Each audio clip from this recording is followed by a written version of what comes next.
Meus queridos alunos, uma boa tarde a todos. Hoje vamos trabalhar a epistemologia. Epistemologia é uma palavra que deriva do vocábulo grego episteme, que significa conhecimento, e logos, que significa estudo sobre. Então, vamos estudar sobre o conhecimento, esse processo. O conhecimento ele pode dar-se de várias maneiras. Não existe apenas um tipo de conhecimento.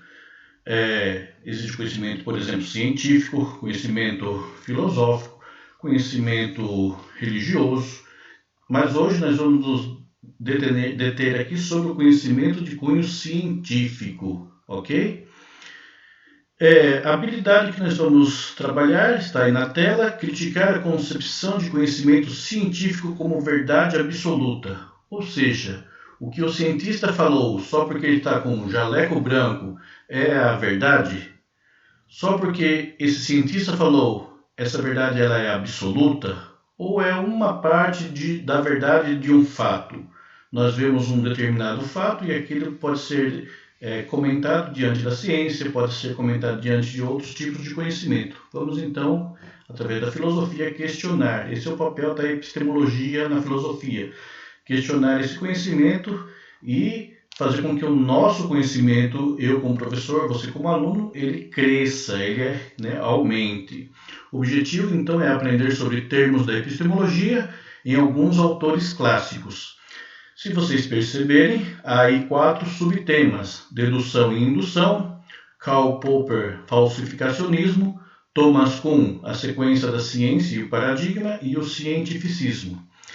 Antes, na escola, haviam 2 facetas interessantes de se trabalhar. Uma era a questão de, no entender da aula, no decorrer da aula, a gente poderia trocar ideias, resolver mais dúvidas. Eu podia perceber como o professor se o aluno estava ou não de fato entendendo, pela expressão facial, ou se ele estava ou não copiando a matéria, que é muito importante para o registro e para a memorização. E, infelizmente, nesse aspecto online, não teremos essa possibilidade imediata. Mas vocês receberam dos devidos tutores uma lista com um plantão de dúvidas, onde ali está o dia da sala de vocês, onde poderemos sanar essas dúvidas caso houverem, ok? Vamos então para frente. Vamos fazer algumas questões prévias, isso que na escola a gente chama de sondagem. A ciência, ela pode tudo? De fato, não. O avanço científico deve passar por alguns critérios éticos. Então, a neutralidade científica é um mito. Essa frase é tema de um livro do Hilton Japiaçu, A neutralidade científica é um mito. O livro dele chama O Mito da Neutralidade Científica. Por que é um mito? Um mito aqui no sentido de mentira, não como a mitologia grega que nós vimos no primeiro bimestre, ok? É um mito porque o cientista ele sofre várias influências, Só por aí já se nota que essa neutralidade, o que ele faz é algo totalmente neutro, objetivo 100%, não é uma verdade, não é? A ciência, então, ela tem que passar por critérios éticos. Um médico, por exemplo, que é um cientista, não pode simplesmente ir lá ofertar uma cirurgia a alguém e esse alguém vir a falecer e ele falar, não, testei, mas eu testei porque tinha a capacidade e tinha os meios para fazê-lo, então eu achei que por meu critério único, porque sou cientista, sou médico, prevalece a minha opinião sobre tudo. E não, Tem que prevalecer vários aspectos.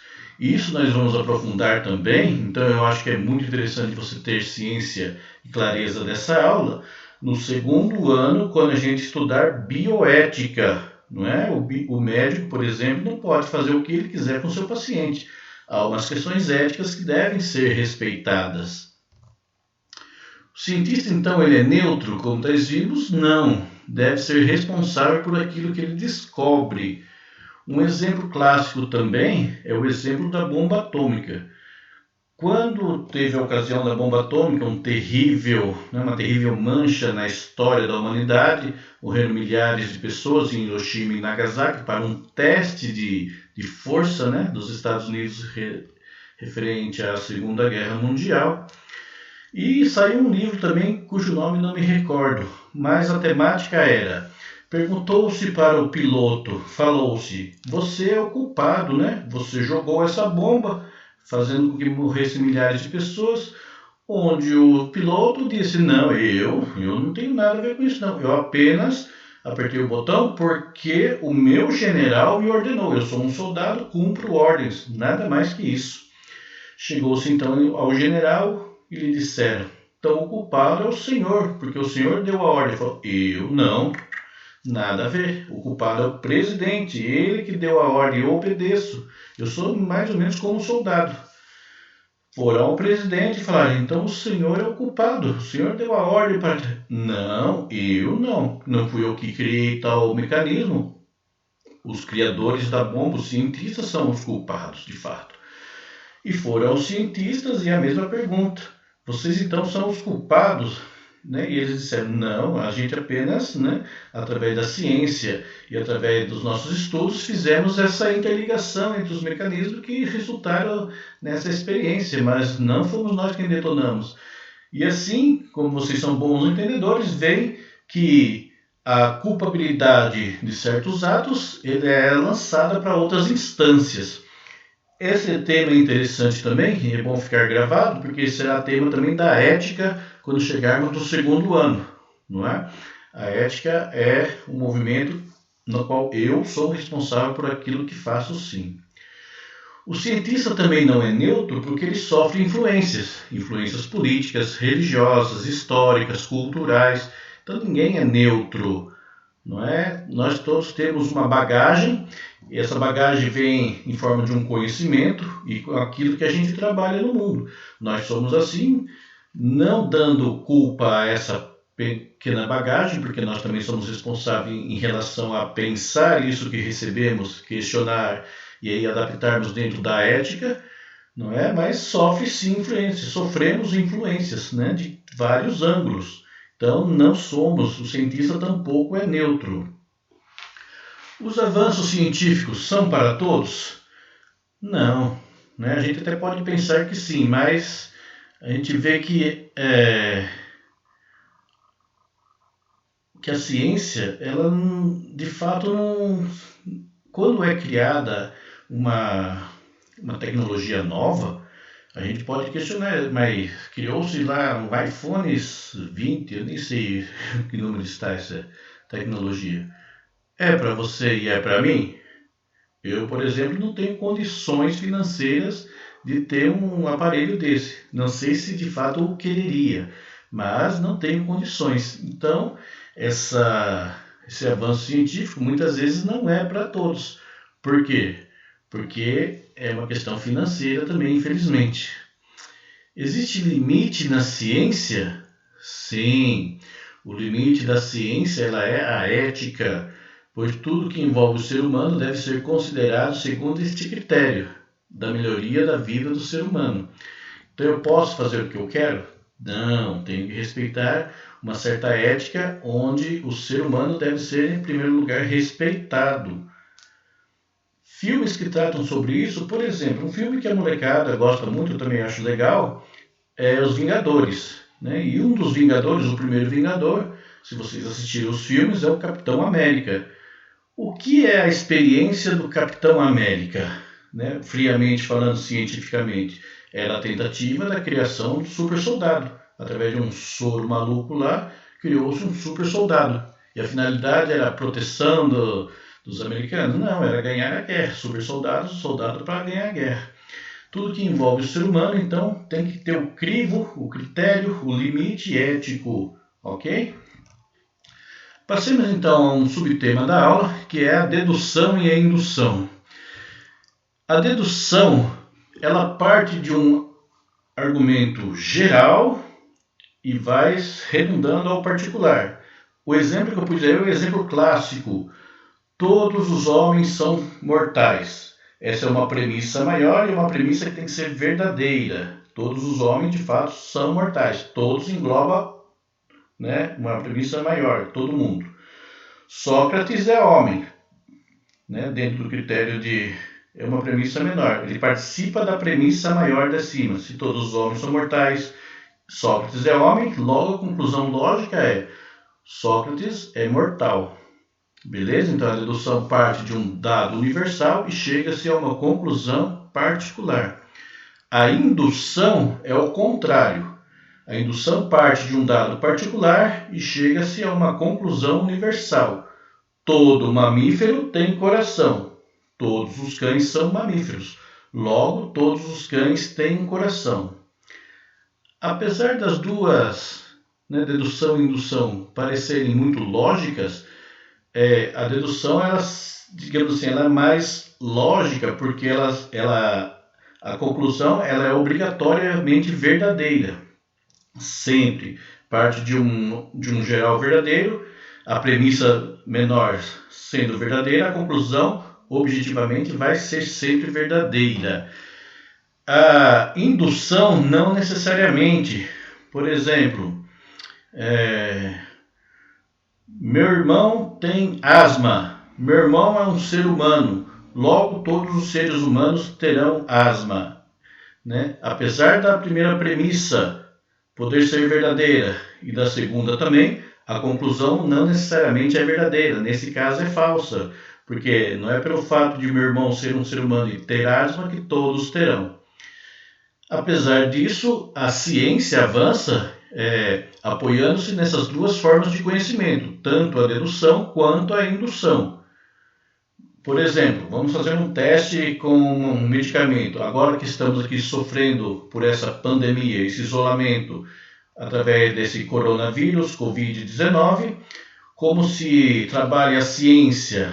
Né? A ciência primeiro vai fazer testes em determinados grupos de pessoas, diferentes idades, quantidades, por um determinado tempo, o qual tende a ser um pouco longo, para que assim, depois de testada várias formas de uma determinada vacina, e esse é um método indutivo, um determinado grupo X de pessoas recebeu a vacina Y de um determinado tempo. Chegou-se a uma conclusão que 99% dessas pessoas conseguiram combater de forma efetiva esse vírus através dessa vacina. Então, aí sim, essa vacina pode ser comercializada. Então, vocês percebem que, tanto pelo método da dedução quanto pelo método da indução, ambos são necessários ao avanço científico. Quem quiser entender um pouco melhor o método, por exemplo, da dedução, há filmes modernos do Sherlock Holmes, onde a capacidade dedutiva daquela personagem, né, é muito clara no filme. Ele observa algo, deduz, faz as suas consequências e tira uma conclusão. Karl Popper. Antes de falar de Karl Popper, falemos um pouco do cientificismo. O que foi o cientificismo? Foi uma linha de conhecimento, uma perspectiva, onde dizia que a ciência iria solucionar todos os problemas da humanidade. Era uma linha conhecida como cientificismo. Existem ainda defensores dessa linha? Existem. Eles dizem, por exemplo, assim, tal fato não pode ser explicado pela ciência ainda, mas com o avanço científico, aquele fato, aquele fenômeno será explicado cientificamente e não precisaremos mais de outros argumentos, bastando somente o argumento científico, o argumento da ciência. No primeiro bimestre, nós vimos um pouco como Locke trabalhava um pouco essa questão. Só é válido aquilo que pode ser plausível através do empirismo, se recordam? O cientificismo chega nessa linha.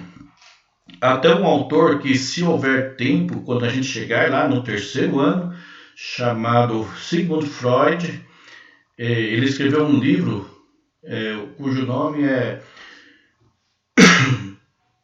não me recordo agora. O Futuro de uma Ilusão. Perdão, um livrinho pequenininho, azul, né, tem na minha biblioteca. O futuro de uma ilusão, o que se referia a Freud? Referia-se a que Deus seria descartado como algo inútil, dado que a ciência ia suplantar essa necessidade de Deus. Para Freud, Deus era uma necessidade infantil do ser humano. Nós, enquanto seres infantis, criamos uma realidade metafísica, né? Céu, inferno, Deus, para justificar as nossas mazelas. O que a história nos mostra é que tanto Freud como esse cunho cientificista está errado, né? A ciência explica aquilo que cabe a ela explicar. E há outras verdades, há outras formas de enxergar a realidade que são tão válidas quanto a ciência e necessárias. Logicamente que deve ter um equilíbrio, não é? A pessoa que se apoia só numa visão religiosa, fechando os olhos à ciência, ela é um fanático e deve ser combatido os fanatismos. Mas pode haver também um fanatismo científico, onde a ciência tenta explicar tudo e fecha-se os olhos a uma outra realidade religiosa ou de fé. Isso é podar o ser humano naquilo que ele tem de holístico. O ser humano é uma formação holística, né? Tem várias facetas. E você não pode simplesmente cortar uma e achar que você está sendo trabalhado de maneira geral. Então, o cientificismo é essa perspectiva na qual a ciência creia que iria solucionar todos os problemas da sociedade somente por ela mesma. Karl Popper vem com uma linha chamada falsificacionismo. O falsificacionismo é a teoria que diz que uma lei ou teoria científica somente é válida se der a possibilidade de ser falseada. Veremos um exemplo mais abaixo, mas seria como mais ou menos assim. A água ferve a 100 graus Celsius a nível do mar. Essa é uma lei científica, a qual nenhum cientista lúcido colocaria algum impedimento, não é? Ela é assim, ela já foi comprovada. Como que eu, segundo Karl Popper, falsearia essa teoria? Falsear essa teoria é dizer o contrário do que ela é. Por exemplo, dizendo que a água não ferve a 100 graus Celsius ao nível do mar. Ou ela ferve a 90, ou ferve a 110, mas não a 100. O que teria que acontecer uma vez falseada essa primeira teoria ou lei científica? Teria que pegar essa nova teoria científica, levá-la a cunho para todos os cientistas do mundo para que fosse analisada e que assim essa teoria fosse ou comprovada como verdadeira, daí a anterior seria abandonada, ou essa seria considerada como falsa e abandonada, ou essa nova teoria seria, ficaria ali numa gaveta até que houvesse tecnologia para prová-la. Entenderam? Por exemplo, na década de 70, se não me engano, Albert Einstein propôs uma teoria na qual a luz ela faz curva mediante a gravidade dos planetas. Só que na época de Einstein não se podia provar, não havia tecnologia. Foi descartada naquele momento, até que na década de 80 um grupo de cientistas conseguiu provar que a teoria de Albert Einstein, que a luz faz curva, corrijam-me depois os professores de física se eu me equivoco, ela foi comprovada. Então houve o falsificacionismo, que questionou uma teoria existente, e assim a nova teoria foi sendo vinculada a essa ideia de verdadeiro ou falso, foi estudada, foi analisada, foi comprovada, e assim a ciência avança, entendeu? Então, há uma lei, ela é questionada, esse novo questionamento faz com que a ciência avance, depois há um novo questionamento sobre essa mesma lei ou todas, e assim avança-se a ciência.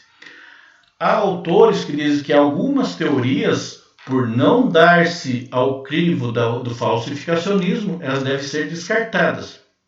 Como eu citei antes, esse autor Sigmund Freud, ele tem uma teoria chamada psicanálise. A psicanálise está sendo, em alguns países, como é o caso do Reino Unido, na Inglaterra, está sendo questionada. Por quê? Porque não se pode medir o falsificacionismo. Ela não dá permissão para ser falseada. Ok? Passemos a Thomas Kuhn. O método de Thomas Kuhn é parecido ao método do falsificacionismo de Karl Popper. Para Kuhn, a ciência é um tipo de atividade altamente determinada que consiste em resolver problemas. É como um quebra-cabeça dentro de uma unidade metodológica que ele chama de paradigma. Veremos um exemplo de paradigma depois. Mas um paradigma é dizer que durante um determinado tempo aquela teoria científica é considerada verdadeira. Às vezes dura muito tempo, às vezes duram séculos. Hoje as teorias científicas elas avançam, o seu questionamento é mais rápido, porque pela tecnologia de informação, a internet principalmente, uma teoria quando ela é falseada, aquele paradigma questionado, através de revistas científicas, é-se publicado um artigo científico, esse artigo científico ele é levado a todas as universidades do mundo, né, pelas revistas científicas, onde os seus estudiosos, físicos, químicos, qualquer área do conhecimento, vão testar aquela nova teoria. E surgindo assim um avanço muito mais rápido do que poderíamos pensar em século XVI, XVII, não é? Então, o paradigma é o modelo de ciência durante um período considerado verdadeiro, ok? Veja aí, paradigma é a ciência normal durante um período. Então, durante um período, foi-se considerado que aquela lei científica era a verdadeira, até que surge alguém e a questiona. Para mim, um exemplo que fica bem claro, né, em conjunto com os professores de física, seria o exemplo da própria física, não é? A física aristotélica, ela foi questionada depois de muitos séculos pela física newtoniana, a Isaac Newton, né? E depois foi questionada pela física de Einstein.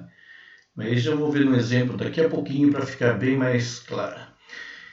Thomas Kuhn propõe uma sequência da ciência, né? Existe uma pré-ciência, que poderíamos dizer, por exemplo, que a teoria anterior a Aristóteles sobre a física seria uma pré-ciência. Essa ciência, né, torna-se, através do estudo da física aristotélica, uma ciência normal. Ela sofre uma crise quando vem outros filósofos e outros físicos e questionam o modelo existente, então isso é chamado crise. Há-se daí uma revolução científica, e vocês podem perceber, não é, que isso leva muito tempo. Não é que surgiu uma crise hoje, amanhã já surge uma nova ciência. Não.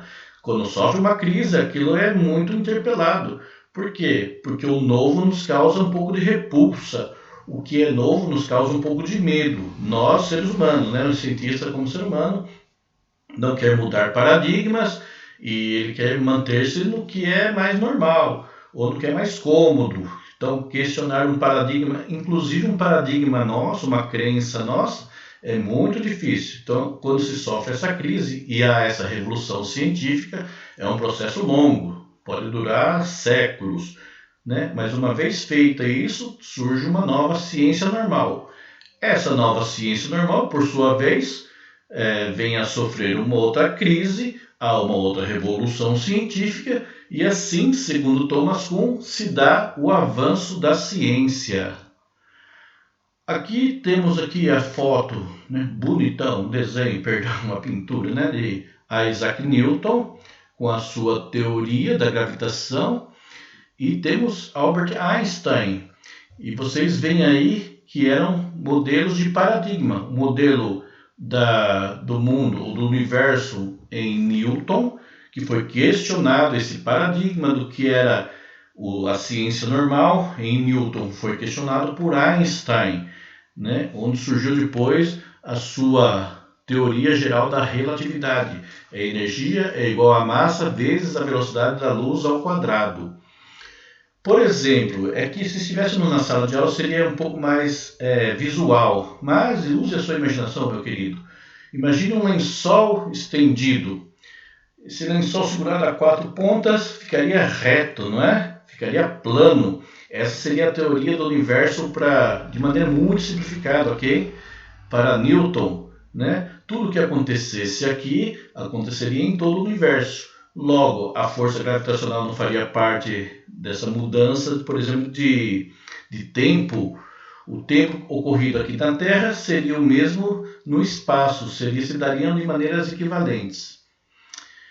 Aí vem Albert Einstein e diz, não, por causa da gravitação, da gravidade dos planetas, o universo faz uma curva. É como se nesse lençol estendido, do exemplo de Newton, colocássemos um peso. Aquele lençol faria esse movimento, não é? Ele ficaria curvo. É como está aí o desenho para vocês na tela do planeta Terra, fazendo a curva no universo. O que faz essa curva é a gravidade.